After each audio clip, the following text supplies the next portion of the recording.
Nako po.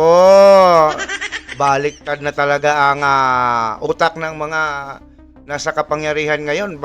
Parang natatakot itong mga ito na wala namang ginagawa si Vice President Sara.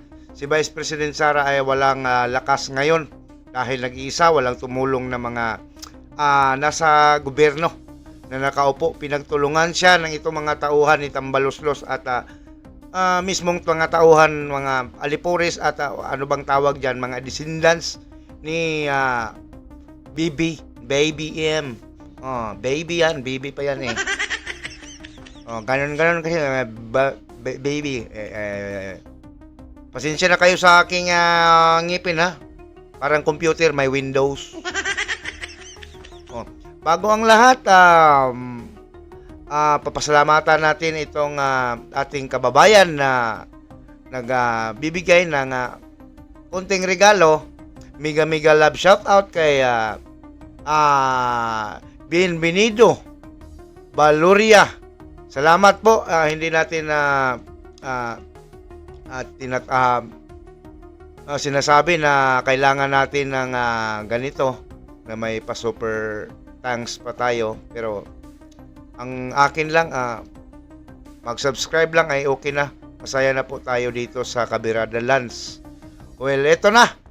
Ito na ang video na nagpapakita na may manifesto doon sa Malacanang na ginagawa itong mga kongresista dahil suportado nila ng buong puwersa nila ang presidente at nananawagan pa ng protect the president. Bakit? May panggigipit ba dyan sa presidente? May pang-aapi bang nangyari dyan? May banta ba dyan? Baliktad na ata ang mga utak ninyo. Dapat ang protektahan ninyo ang vice presidente dahil sunod-sunod ang mga tirada. Ay, oo nga pala, hindi pala pwedeng kayo ang dahil kayo mismo ang tumirada sa vice presidente, no? Hindi pala pwede. Pero bakit ngayon tila ang concern ninyong lahat ay nasa presidente samantalang wala namang problema ang kanyang opisina? Hindi naman siya inimbestigahan. Wala naman na impeachment sa kanya. Saan ba nanggaling yung mga sinasabi niyong protect the president? Yung sinabi ni Vice President Sara na pag namatay siya ay papatayin din kayo. Patayin muna siya bago kayo patayin. Pero habang hindi nyo siya pinapatay, edi walang threat sa inyo. Ano ba kayo? Napakarami ninyo tapos kayo pa ngayon ang takot. Kayo ang nasa kapangyarihan, kayo pa ang kayo ang hawak ng budget ng bayan. Tapos kayo pa ngayon ang takot. Sila baliktad na yata, no? Okay. I-play na natin itong ating video bago magalit ang ating mga viewers. Nagdeklara ng buong suporta ang Kamara para kay Pangulong Ferdinand R. Marcos Jr. Yan ay sa pamamagitan ng isang manifesto na ibinigay ng mga kongresista sa presidente sa isang fellowship sa Malacanang. Kabilang sa mga ipinangako rito ng mga mambabatas ang pagtatanggol sa presidente bilang simbolo ng soberenya ng bansa. Bakit ipagtanggol ang presidente? Bakit daw? Ano bang dahilan? May papilusip pa kayo? Napaka-espesyal naman itong mahal na hari na ito. Full force talaga, full force. Itong kanilang anay. Para dipinsahan daw ang Pangulo. Dipinsahan para saan? Hindi klaro ang mga manifestong yan, ha? Ipaliwanag natin bakit may nagmanifesto sila ng ganyan. Pagpapanatili ng rule of law at democratic governance, pagbibigay proteksyon sa bansa mula sa mga internal at external threat, pagsusulong ng pagkakaisa at pagtitiyak na palaging nananaig ang mandato ng pagsusulong ng pagkakaisa? Kayo itong gumawa na magkawatak-watak? Unit team dati? Tapos kayo ang bumira dito sa Vice Presidente, kaya nga nag-resign sa gabinete ni Marcos kasi magkakampi kayo tapos giunay ninyo. Ano bang unay dyan sa Bisaya, sa Tagalog yung trinidor ninyo habang nasa loob pa siya ng Uniteam. Tapos kayo pa ngayon ang magsasabi na wag magkawatak-watak. Ha? Tapos kayo ang gumagawa para magwatak-watak. Bakit hindi? Kung hindi ninyo binira itong si Vice President Sara, unity. May unity. At hindi mag-away-away ang mga supporters ni Vice President Sara at mga supporters ng itong mga loyal lustay. Oh. 'Di ba? Sana ngayon payapa, hindi nyo inaway itong si Vice Presidente. Sana mabango ang pangalan ni Martin Romualdez. Mas babango pa habang namimigay ng ayuda. Tapos katuwang si BP Sara. Tiyak ang panalo ni Martin Romualdez sa 2028. Pero anong ginagawa? Dahil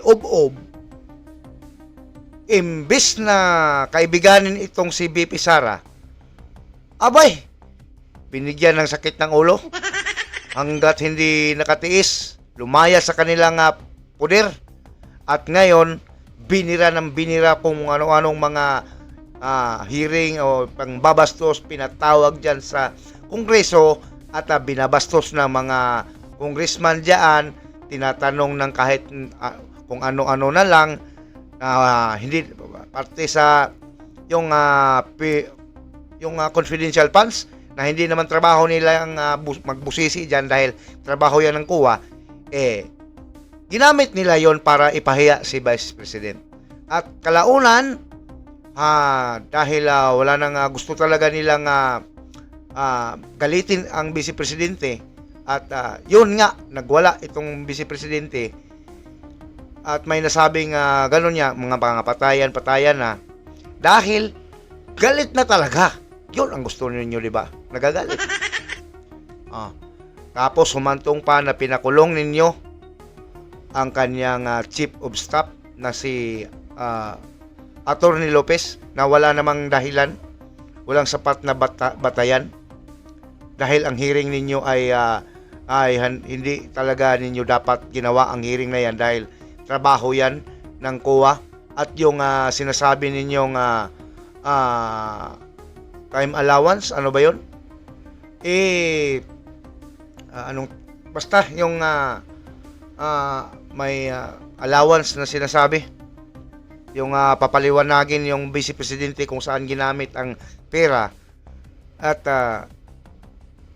dapat hindi niyo ginawa ang hearing na yan, hindi niyo ipinagpatuloy dahil wala pa nga may 6 months pa si Vice President Sara para sumagot sa COA. Bakit kayo nakialam na hindi man numero yung trabaho ninyo? Gumagawa kayo ng batas, hindi numero. Trabaho yan ng mga commerce, ano bang tawag yun, yung basta sa finance.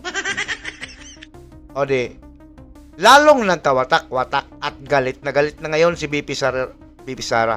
May anunsyo pa nga siya na wala talagang kapatawaran itong mga ginagawa ninyo dahil hindi talaga pwedeng patawarin ang mga ganyang klaseng panggigipit. May pinakulong pa at halos namatay ang kaibigan niyang si Lopez, Atty. Lopez, dahil pinakontempt nitong kasapi ng NPA na kongresista na babaeng matanda na walang pinagkatandaan. Okay, tuloy natin. Pangulo, ninagdaan ang manifesto ng mga leader ng Kamara sa pangunguna ni House Speaker Martin Romualdez. Pumirma rin dito ang mga political party leader mula sa mababang kapulungan. Nataon ang fellowship sa Malacanang kasunod lamang ng paghahain ng 2 impeachment complaints sa Kamara laban kay Vice President. Alam ko na. Ito. Pasensya na kayo mga followers ko, mga subscribers. Kasi ito, trabaho ko ito nga mag-comment talaga at mag-komentaryo dito sa ating video. Dahil para hindi tayo mapalo ni YT, ni YouTube. Ito, bakit pa talaga ito sila nag-fellowship? Bakit may manifesto? Bakit full support sila sa presidente? Dahil sa balitang ding ang pulot dulo at dahilan nitong kanilang pagpunta dyan sa Malacanang at nag-fellowship ay dahil sa INC, sa Iglesia ni Cristo. At balita natin, marami ang sumusuporta ditong mga sikta, mga churches, mga sari-saring mga simbahan ang sumusuporta ngayon. Baka nga sasali dito ang QGC. Kaya natatakot itong mga ito. Kaya natatakot ito sila. Baka may agam-agam na tuloy-tuloy na ito sa pagpapatalsik kay PBBM. Kaya sinasabi nilang full support sila sa presidente. Kahit anong mangyari, suportahan nila ang presidente. Ang problema, kahit kayo pang lahat dyan sa Kongreso, kahit sa NBI, sa pulis, o sino pa mang mga sumusuporta sa inyo dahil bayad, Iglesia, buong membro ng KOGC at iba-iba pang mga sikta, plus mga DDE supporters, yung nasa rally ngayon sa Kalsada, pre-rally. Nako! Halimbawa, tuloy na ang rally sa araw na yon. At mag-a-attend talaga ang buong Iglesia ni Cristo, members nila. At ang mga KJC. At ang mga tao, mga pribadong tao, mga pobreng tao, mga nasa ibabang mga tao, yung mga iba't ibang grupo, pag nagkahalo na dyan, baka hindi na mahulugan ng karayom yung kalsada papunta dyan sa Mindiola.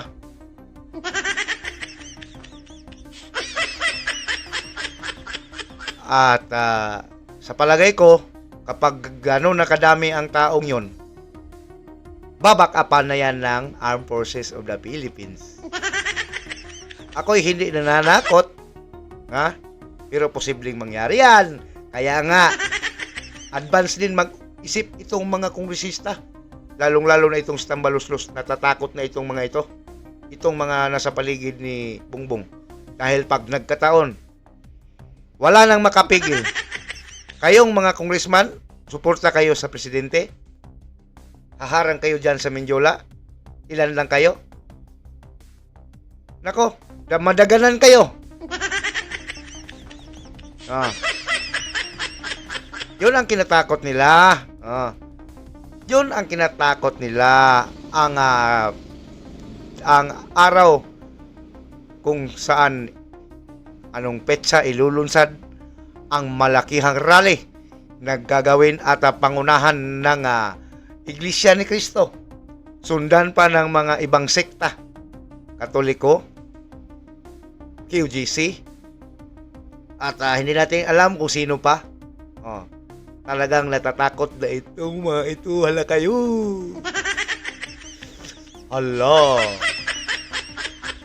Hala ko. Saan kaya maglayas itong mga ito? Hawaii? Baka sa Amerika, marami daw balita natin. Marami daw itong bahay. Hindi natin masasabing hindi totoo dahil napakayaman ng mga taong ito. Hindi pa presidente, mayaman na yan. Ang problema ito si Tamba. Saan kaya ito pupulutin? Ito ang nako. Ito talaga ang pulot dulo ng lahat ng mga ewan ko ba na bakit paandar itong si Bongbong Marcos. Tuloy nasisira ang kanyang image. Okay, tuloy natin. Humaba pa itong ating istorya. Ako'y nadala lamang sa excited kasi Okay, dito tayo sa ano ba ito? Okay. Ito muna. Tingnan natin itong okay. Tingnan natin, tingni. Okay. Tingnan natin itong image na ito. Okay. Hack. Ito na ang katapusan ng tinatawag nilang ano ba? Ano ba ito? Tinatawag nilang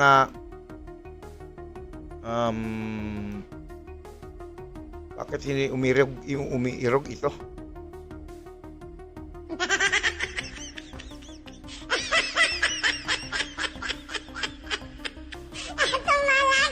Oh.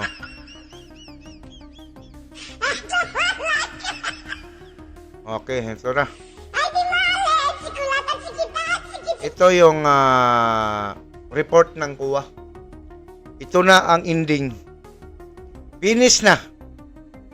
Finish na ito.